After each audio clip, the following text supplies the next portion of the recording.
Hello dear students, आज हम यहाँ पे कंसंट्रेशन टर्म्स को डिस्कस करने वाले हैं। किसी भी सॉल्यूशन के अंदर सॉल्यूट का कितना अमाउंट प्रेजेंट है उसको डिनोट करने के लिए देखिए हमने बहुत सारे कंसंट्रेशन टर्म्स बना रखे हैं, लाइक मोलैरिटी, मोलैलिटी, नॉर्मैलिटी। आज हम इन सारे टर्म्स के ऊपर बात करने वाले हैं, उनको समझने वाले हैं और उनके ऊपर बहुत सारे एग्जाम्पल्स करने वाले हैं। तो देखिए आज हम समझते हैं कंसंट्रेशन टर्म्स को। ठीक है, ये एक न्यू विंडो है पीछे के टॉपिक के बाद। कंसंट्रेशन टर्म्स का कंसंट्रेशन टर्म्स देखिए, अगर मैं किसी भी सॉल्यूशन की बात करूं, यहां पे कंसंट्रेशन किसका रिप्रेजेंट करेंगे, किसका डिनोट करेंगे, किसी भी सॉल्यूशन का। ठीक है, अगर मैं किसी भी सॉल्यूशन की बात करूं तो वहां पे देखिए दो कंपोनेंट्स प्रेजेंट होते हैं। एक होता है हमारा जो स्मॉलर अमाउंट में मोस्ट ऑफ, उसको सॉल्यूट बोलते हैं, और दूसरा जो लार्जर अमाउंट में प्रेजेंट होता है उसको हम क्या बोलते हैं, सॉल्वेंट बोलते हैं। ठीक है, तो एक तरीके से सॉल्यूशन यहाँ पे एक बाइनरी सॉल्यूशन हम कंसीडर करने वाले हैं जिसमें दो कंपोनेंट्स हैं। ठीक है, एक है उसमें सॉल्यूट और दूसरा है उसमें सॉल्वेंट, और इन दोनों को मिलाने से हमारा क्या बनता है, एक सॉल्यूशन।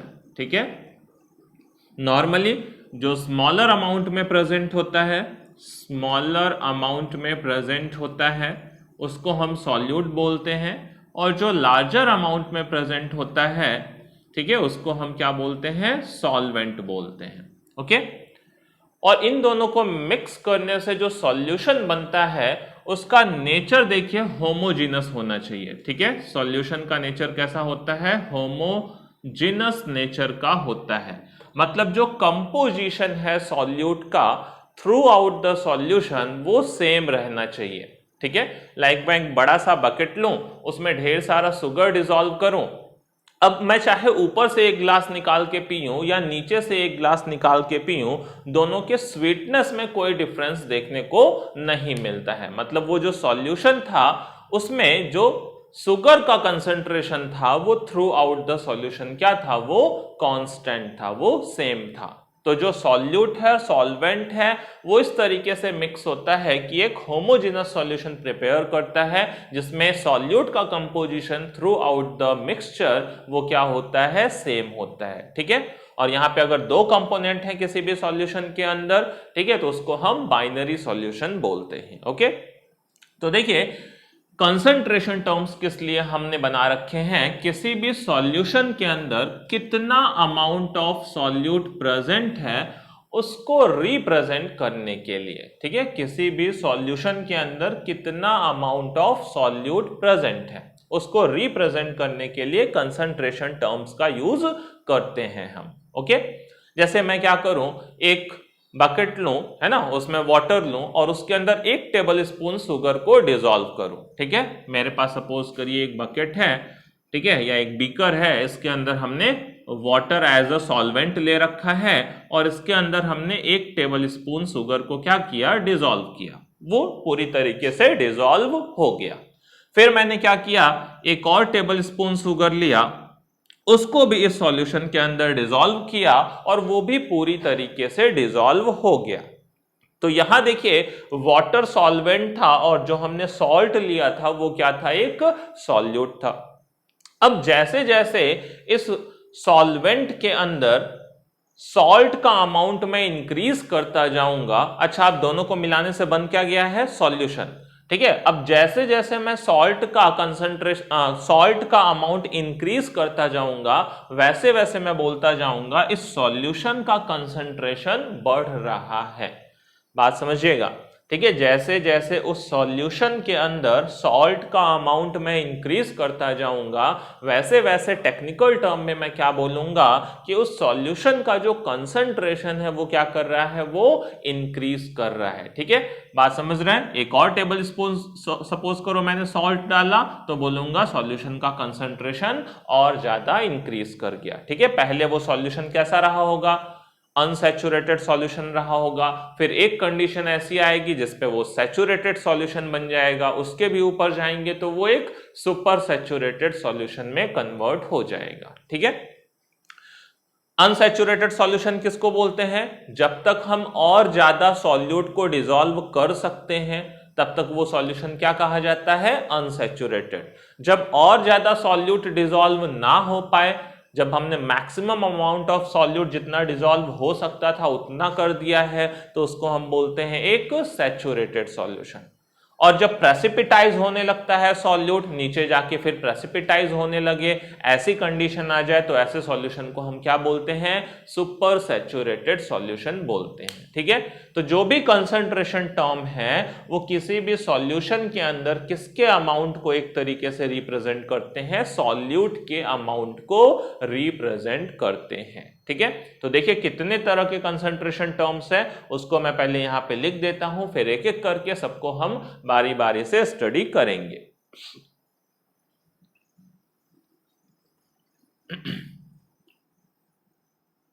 देखिए मैं यहां पे कंसंट्रेशन के टाइप्स की बात करूं कि कितने हमने कंसंट्रेशन टर्म्स नॉर्मली पढ़ने हैं, तो सबसे पहली बात करनी है हमें मोलैरिटी की।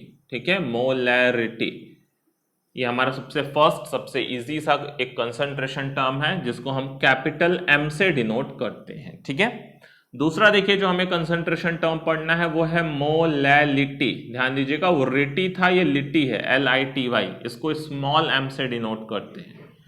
थर्ड जो कंसंट्रेशन टर्म हमें पढ़ना है वो है मोल फ्रैक्शन। मोल फ्रैक्शन जिसको हम स्मॉल x से डिनोट करते हैं। फोर्थ जो कंसंट्रेशन टर्म है वो है हमारे पास मास परसेंट। ठीक है, मास परसेंट जिसको हम परसेंट W/W से डिनोट करते हैं। ठीक है, सिमिलरली एक और देखिए होता है वॉल्यूम परसेंट। वॉल्यूम परसेंट जिसको हम परसेंट V/V से डिनोट करते हैं। और एक और इसी के साथ पढ़ेंगे mass by volume percent. Mass by volume percent जिसको हम परसेंट W/V से डिनोट करते हैं। ठीक है, ये तीनों टर्म्स एक साथ हमें पढ़ने हैं। इसके अलावा देखिए एक और कंसंट्रेशन टर्म बहुत ही इंपॉर्टेंट है, वो हमें स्टडी करना है नॉर्मेलिटी। नॉर्मेलिटी भी काफी इंपॉर्टेंट कंसंट्रेशन टर्म है जिसको कैपिटल N से डिनोट करते हैं। इसके अलावा दो और कंसंट्रेशन टर्म है जिनका यूज हम 12th में करेंगे, अभी 11th में उनका बहुत ज्यादा यूज नहीं होगा। ठीक है, एक है हमारे पास पार्ट्स पर मिलियन। पार्ट्स पर मिलियन जिसको शॉर्ट में हम ppm बोलते हैं, ppm। ऐसे ही पार्ट्स पर बिलियन भी निकाल सकते हैं, पार्ट्स पर ट्रिलियन भी निकाल सकते हैं। ठीक है, एक और हमारे पास है फॉर्मेलिटी। ओके, फॉर्मेलिटी जिसको आप कैपिटल F से डिनोट कर सकते हैं। ठीक है, तो हमें जो 11th में पढ़ना है ये टोटल 1 2 3 4 5 कंसंट्रेशन टर्म्स पढ़ने हैं। ये 6th एंड 7th वाला हम 12th में स्टडी करेंगे। ठीक है, तो चलिए आइए समझते हैं सबसे पहले मोलैरिटी क्या होता है। ओके, ये सब आपके कंसंट्रेशन टर्म है, ये किसी ना किसी तरीके से क्या करते हैं? सॉल्यूशन के अंदर सॉल्यूट के अमाउंट को रिप्रेजेंट करते हैं, या कोई कोई कंसंट्रेशन टर्म सॉल्वेंट को भी रिप्रेजेंट कर लेता है, जैसे मोल फ्रैक्शन दोनों के लिए हम कैलकुलेट करते हैं, सॉल्यूट के लिए भी एंड सॉल्वेंट के लिए भी। ठीक है, बट ज्यादातर इसमें सॉल्यूट के अमाउंट को रिप्रेजेंट करने के लिए होते हैं। तो देखिए सबसे पहला जो कंसंट्रेशन टर्म है मोलैरिटी, वो क्या बताता है? ठीक है, फर्स्ट अपने पास मोलैरिटी है जिसको कैपिटल M से डिनोट करते हैं। ठीक है, सिंपल से एक डेफिनेशन दो मोलैरिटी की कि मोलैरिटी क्या डिफाइन करता है। ठीक है, the number of moles of solute, the number of moles of solute. देखिए सबसे पहले ध्यान दीजिए किसके नंबर देखने हैं? मोल्स ऑफ सॉल्यूट के। सॉल्यूट के कितने मोल प्रेजेंट हैं? The number of moles of solute present किसके अंदर? पर लीटर ऑफ द सॉल्यूशन। ठीक है, सॉल्यूशन के पर लीटर के अंदर, किसके अंदर? सॉल्यूशन के पर लीटर के अंदर। The number of moles of solute present per litre of the solution is called is called molarity. ठीक है, उसको मोलैरिटी बोलते हैं, मोलैरिटी ऑफ दैट सॉल्यूशंस। जो मोलैरिटी बोली जाएगी वो पूरे सॉल्यूशन की बोली जाएगी, भाई इस सॉल्यूशन की मोलैरिटी इतनी है। ठीक है, जैसे मैं बोलूं, देखिए यहां पे हमारे पास क्या था, एक सपोज करिए बड़ा सा एक कंटेनर है जिसके अंदर मैंने ये एक सॉल्यूशन लिया हुआ है, और सॉल्यूशन कितने लीटर है, ये सपोज करिए 10 लीटर है। ठीक है, ये 10 लीटर का सॉल्यूशन है, और इसके अंदर सपोज करिए मैंने सोडियम क्लोराइड डिसॉल्व कर रखा है 10 मोल। 10 मोल मेरे पास इसमें NaCl डिसॉल्व है। उस 10 लीटर के अंदर 10 मोल NaCl प्रेजेंट है। ठीक है, तो अब यहां पे देखिए, अगर मैं पर लीटर के अंदर बात करूं तो पर लीटर के अंदर कितने मोल आएंगे भाई, 10 लीटर के अंदर 10 मोल। तो अगर मैं उसमें से पर लीटर निकाल के बाहर लेके आऊं, ठीक है, मैं वो कहीं से निकालूं, ऊपर से निकालूं, नीचे से निकालूं, तो ये 1 लीटर के अंदर कितने आएंगे, 1 मोल सॉल्यूट आएंगे भाई, 1 मोल NaCl आएगा। बात समझ रहे हैं, अगर 10 लीटर के अंदर 10 मोल NaCl प्रेजेंट है तो 1 लीटर के अंदर कितना प्रेजेंट होगा, 1 मोल प्रेजेंट होगा, ऑब्वियस सी बात है। ठीक है, तो देखिए यही चीज है मोलैरिटी, कि 1 लीटर सॉल्यूशन के अंदर कितने मोल सॉल्यूट के डिसॉल्व हैं, वही उसकी मोलैरिटी कही जाती है। ठीक है, तो मतलब सीधे सीधे मैं इस सॉल्यूशन की मोलैरिटी क्या बोलूंगा, 1m। ठीक है, क्योंकि 1 लीटर के अंदर 1 मोल डिसॉल्व है सॉल्यूट, पर लीटर सॉल्यूशन के अंदर कितने मोल सॉल्यूट का डिसॉल्व है, वही उसकी मोलैरिटी है। 1 लीटर के अंदर 1 मोल, तो मोलैरिटी हो गई 1 मोलैरिटी। ठीक है, अच्छा अब देखिए कैलकुलेट कैसे करेंगे, एज अ फॉर्मूला कैसे लिखेंगे। हमें क्या करना है, टोटल मोल लेना है सॉल्यूट का, डिवाइड कर देना है total volume of the solution, तो मोल पर लीटर मिल जाएगा 10/10, 1 मोलैरिटी आ जाएगी। समझ रहे हैं, तो अगर एक फॉर्मूले के फॉर्म में लिखूं तो एक छोटा सा फॉर्मूला आपका मोलैरिटी का हम बना सकते हैं कि m is equal to N/V, जहां पे n क्या है, हमें लेने हैं total number of moles of solute, moles of solute, और डिवाइड कर देना है किससे, वॉल्यूम ऑफ सॉल्यूशन से। बात समझ रहे हैं, वॉल्यूम ऑफ सॉल्यूशन से, बट ध्यान रखिएगा वो वॉल्यूम किस में लेना है, आपको लीटर में लेना है। ठीक है, इन लीटर। बात समझ रहे हैं, तो यहां से क्या निकल जाएगा, मोल पर लीटर, पर लीटर सॉल्यूशन के अंदर कितने मोल ऑफ सॉल्यूट प्रेजेंट हैं। ओके, क्लियर है, बात समझ में आ रही होगी आई होप सबको। ठीक है, तो एक सिंपल सी यूनिट की बात करूं कि मोलैरिटी की यूनिट क्या हो जाएगी, तो आप बोल सकते हैं कि मोल पर लीटर, है ना, 1 मोल पर लीटर, 2 मोल पर लीटर, 3 मोल पर लीटर, वही उसकी क्या है, मोलैरिटी है। ठीक है, तो चलिए हम कुछ एग्जांपल्स करते हैं। आई होप डेफिनेशन सबकी समझ में आ गया होगा। फॉर्मूला यही यूज करेंगे हम, m is equal to N/V। ठीक है, चलिए एग्जांपल्स देखते हैं कुछ मोलैरिटी के ऊपर। ठीक है, देखिए एग्जांपल नंबर 1 की मैं बात करूं, लाइक सपोज करिए इस तरीके से दिया हुआ है कि 4.9 ग्राम H2SO4 is dissolved to make a 500 ml solution, then find its molarity।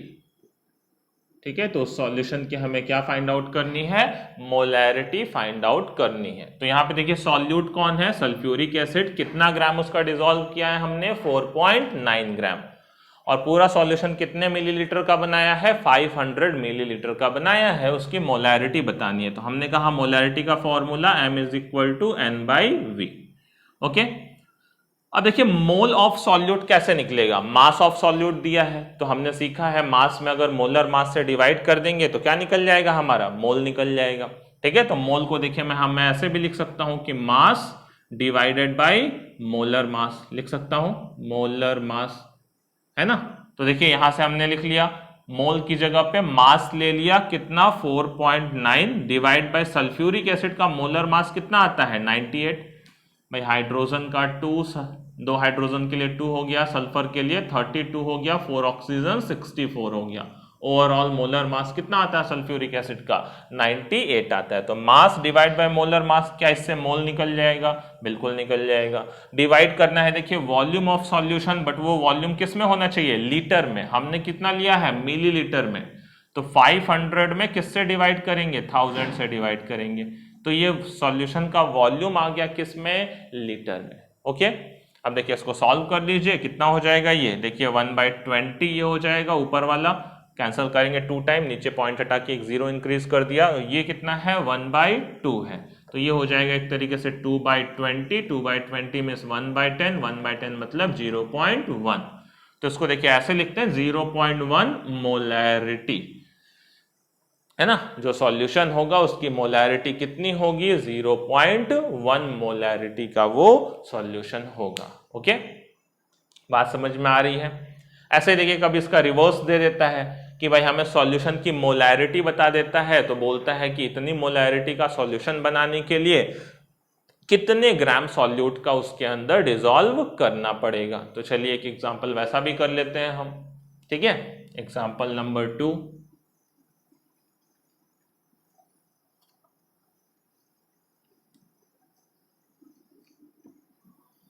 ठीक। एग्जाम्पल नंबर 2 में देखिए क्या दिया हुआ है, कहता है टू प्रिपेयर, हमें कितना प्रिपेयर करना है? To prepare 0.2 m solution of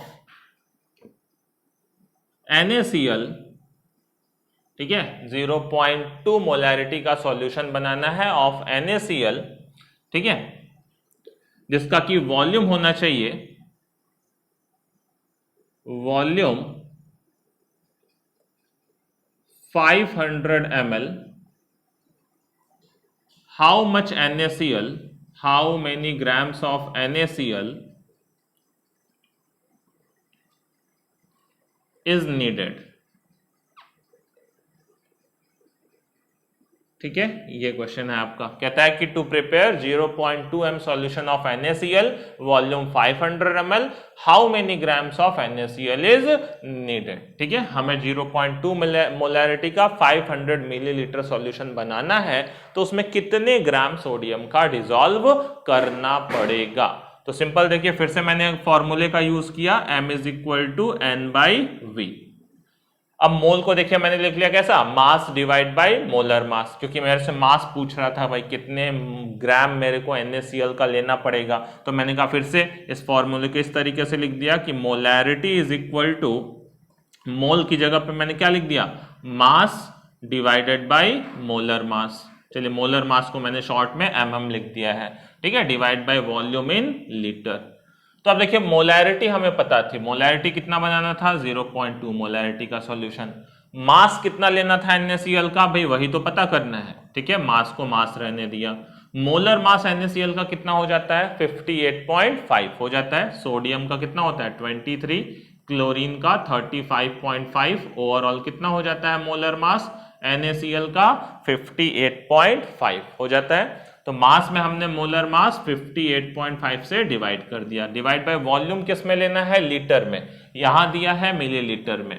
500 divide करेंगे किससे? 1000 से। तो क्या यहां से मास निकल जाएगा आपका? बिल्कुल ऑब्वियस सी बात है, निकल जाएगा, ठीक है। क्या करना है आपको? ये देखिए 2 टाइम कैंसिल हो जाएगा, नीचे 2 ऊपर जाएगा, ठीक है। मास इंटू 2 और ये 58.5 इधर आएगा, ठीक है। तो एक तरीके से देखो तो मास की वैल्यू क्या हो जाएगी? ये 0.2 में उस 58.5 का मल्टीप्लाई होगा और डिवाइड होगा किससे? फिर 2 से, क्योंकि ये 2 जो न्यूमरेटर में जाएगा वो इधर आएगा तो डिवाइड में आएगा, ठीक है। तो ये कितना हो जाता है मास? यहाँ पे देखिए 0.1 हो जाएगा और 0.1 का मल्टीप्लाई तो 5.85 ग्राम। बात समझ रहे हैं? मतलब इतने ग्राम NaCl मैं अगर डाल दूं 500, है ना, ml वॉल्यूम के अंदर डिसॉल्व करके, तो उससे 0.2 मोलैरिटी का सॉल्यूशन प्रिपेयर हो जाएगा। बात समझ में आ रही है? ठीक है। तो इस तरीके से हम किसी भी सॉल्यूशन की मोलैरिटी को कैलकुलेट करते हैं। ओके, इसके आगे देखिए हमें मोलैरिटी में और भी चीजें पढ़नी होती हैं। मोलैरिटी इक्वेशन भी पढ़ना होगा एक हमें, साथ में एक डाइल्यूशन इक्वेशन भी पढ़ना होगा। तो इन दोनों इक्वेशंस को भी हमें पढ़ना है, तो वो हम कवर करते हैं नेक्स्ट लेक्चर में। तब तक के लिए पढ़ते रहिए। All the very best.